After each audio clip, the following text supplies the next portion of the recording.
Nangangarap na maging isang sikat na MLBB content creator na maging katulad ng ibang mga sikat katulad nila Inuyasha at Misaki at madami pa.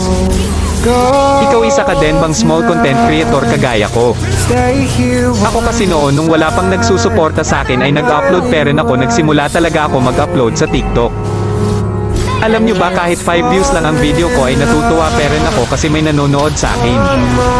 At kahit pa man ganun ay hindi pa rin ako tumigil sa pag-upload kahit na pangit ang video na ina-upload ko.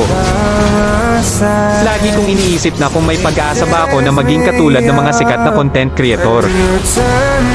Alam nyo ba na kapag may maglalib ay lagi talaga akong humihingi ng skin sa mga sikat na content creator.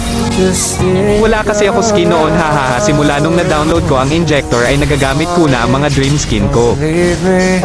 Nung umalis si mama at pumunta ng Manila para doon magtrabaho, doon ko naisipan na ikwento ang buhay ko sa Facebook at sa TikTok.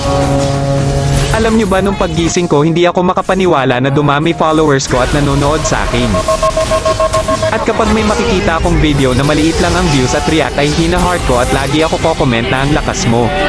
Kaya po sana magsuportaan po tayo mga small content creators.